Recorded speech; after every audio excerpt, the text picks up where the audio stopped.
Video ini dipersembahkan untuk Fakultas Ekonomi Untidar. Dan video ini disusun oleh Gilang Samudra, Istamar,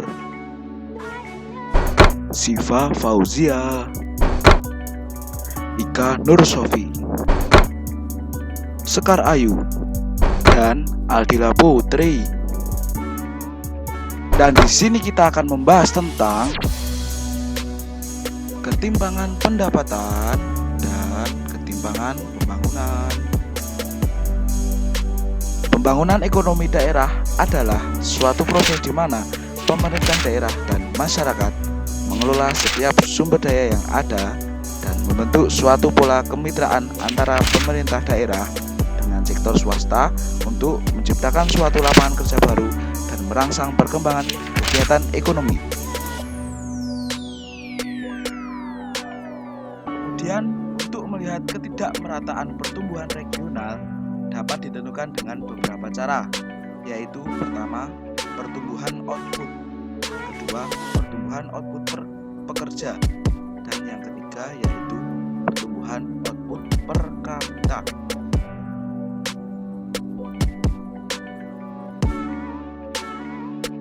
Zona pengembangan ekonomi daerah atau ZPED adalah salah satu solusi yang dapat diterapkan untuk membangun ekonomi suatu daerah untuk mewujudkan kesejahteraan masyarakat di masa depan. Pola pembangunan ekonomi dengan pendekatan zona pengembangan ekonomi daerah atau ZPED bertujuan untuk membangun setiap wilayah sesuai potensi yang menjadi keunggulan kompetitifnya, kompetensi intinya, menciptakan proses pembangunan ekonomi lebih terstruktur, terarah, dan berkesinambungan.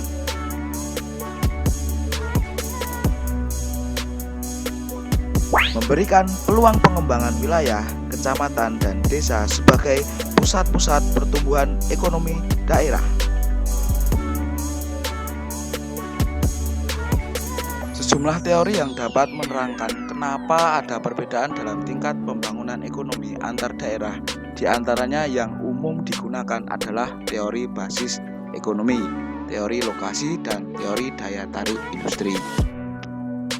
Teori basis ekonomi menyatakan bahwa faktor penentu utama pertumbuhan ekonomi suatu daerah adalah berhubungan langsung dengan permintaan barang dan jasa dari luar daerah. Teori lokasi juga sering digunakan untuk penentuan atau pengembangan kawasan industri di suatu daerah. Inti pemikiran teori ini didasarkan pada sifat rasional pengusaha atau perusahaan yang cenderung mencari keuntungan setinggi mungkin dengan biaya serendah mungkin. Dan yang terakhir, teori daya tarik industri adalah model pengembangan ekonomi yang paling banyak digunakan oleh masyarakat. Teori ekonomi yang mendasarinya adalah bahwa suatu masyarakat dapat memperbaiki posisi pasarnya terhadap industri melalui pemberian subsidi dan insentif. Menurut Kotler, ada beberapa faktor penentu pembangunan industri di suatu daerah, yaitu nilai tambah yang tinggi per pekerja atau produktivitas. Ini berarti industri tersebut memiliki sumbangan yang penting, tidak hanya terhadap peningkatan pendapatan masyarakat, tapi juga pembentukan PDRB. Kemudian, industri kaitan. Ini berarti perkembangan industri tersebut akan meningkatkan total nilai tambah daerah atau mengurangi kebocoran ekonomi dan ketergantungan impor. Kemudian, daya saing di masa depan. Hal ini sangat menentukan prospek dari pengembangan industri yang bersangkutan. Meningkatkan daya saing adalah dengan meningkatkan persaingan itu sendiri. Kemudian ada spesialisasi industri. Suatu daerah sebaiknya berspesialisasi pada industri di mana daerah tersebut memiliki keunggulan komparatif sehingga daerah tersebut akan menikmati gain from trade. Kemudian kelima adalah potensi ekspor, dan yang terakhir adalah prospek bagi permintaan domestik. Dan selanjutnya kami akan memberikan contoh tentang ketimpangan yang ada di Indonesia. Silahkan saksikan kisah yang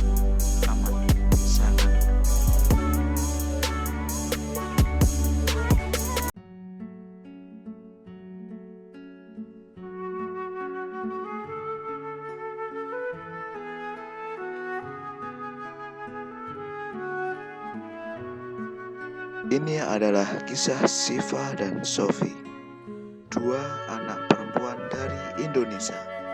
Syifa termasuk dari 10% keluarga terkaya di Indonesia. Sebaliknya, Sofi dari 10% keluarga termiskin yang ada di Indonesia. 28 juta orang Indonesia hidup miskin seperti Sofi. Ketimpangan antara Syifa dan Sofi dimulai sejak dalam kandungan. Sofi tidak mampu mengunjungi fasilitas formal kesehatan ketika hamil dan juga tidak mengonsumsi nutrisi yang sesuai. Akibatnya, Sofi lahir dengan berat badan yang di bawah normal. Sedangkan ibu Sofi mampu datang ke dokter secara teratur dan mendapatkan asupan gizi yang baik sehingga Syifa lahir dengan normal dengan berat badan yang cukup. 2 tahun pertama, Sofi tidak mendapat imunisasi yang lengkap dan asupan gizi yang lengkap. Akibatnya, Sofi tidak dapat menyusul tinggi badan Syifa dan malah semakin tertinggal. Syifa besar dengan rumah yang memiliki saluran air dan toilet. Keluarga Sofi tidak memiliki toilet dan sanitasi yang baik. Karena buruknya sanitasi di rumah, Sofi sering terkena diare. Penyakit diare tersebut menyebabkan pertumbuhan Sofi semakin terhambat. Sedangkan Syifa terus tumbuh sehat dan tinggi. Kesenjangan antara Syifa dan Sofi semakin dalam ketika ia memasuki usia sekolah. Syifa dimasukkan ke program pendidikan anak usia dini yang mengembangkan kognitifnya. Sedangkan Sofi tidak, dia hanya tinggal di rumah. Syifa lulus dari SMA, lalu lulus dari perguruan tinggi. Sofi juga lulus dari tamat SD, namun karena tinggi biayanya untuk buku, seragam, dan transportasi, Sofi tidak bisa melanjutkan sekolah. Ia terpaksa tinggal di rumah dan membantu mencari nafkah keluarganya. Setelah lulus sekolah, Syifa mendapat pekerjaan dan gaji yang layak. Sofi yang hanya lulus SD harus puas dengan pekerjaan di sektor informal dengan penghasilan yang kecil dan tidak pasti dan perlindungan yang minim. Tanpa pekerjaan yang layak, Syifa yang kini telah berkeluarga tidak mampu menyekolahkan anaknya atau membawa ke fasilitas kesehatan ketika sakit. Karena itu, rantai kemiskinan terus menjerat dari generasi ke generasi. Tetapi, kisah Sofi tidak hanya dialami oleh 10% masyarakat termiskin. Hampir 60 juta orang Indonesia yang termasuk 40% ke bawah hidup dengan garis kemiskinan. Sangat mudah bagi mereka terperosok dalam jurang kemiskinan. Gagal panen, kehilangan pekerjaan, atau sakit bisa menyebabkan mereka jatuh miskin. Tapi, mari kita mundur sejenak. Bagaimana jika Ibu Sofi dapat mendapatkan perawatan yang layak di saat hamil? Bagaimana jika Sofi mendapat imunisasi yang lengkap? Bagaimana jika Sofi juga memiliki air bersih dan sanitasi yang layak? Bagaimana jika Sofi bisa lulus dari TK dan lulus SMA? Dan bagaimana jika Sofi bisa mengikuti pelatihan keterampilan dan mendapatkan pekerjaan yang layak? Ini bermanfaat tidak hanya kepada Sofi, namun kepada seluruh anak dan cucunya. Dan apabila anak lain lahir seperti Sofi juga mendapatkan peluang yang sama, mereka dapat bermanfaat pada komunitas mereka. Dan akhirnya mereka akan bermanfaat untuk seluruh Indonesia. Tapi ini semua dimulai dari memberikan Syifa dan Sofi kesempatan yang sama. Thanks for watching.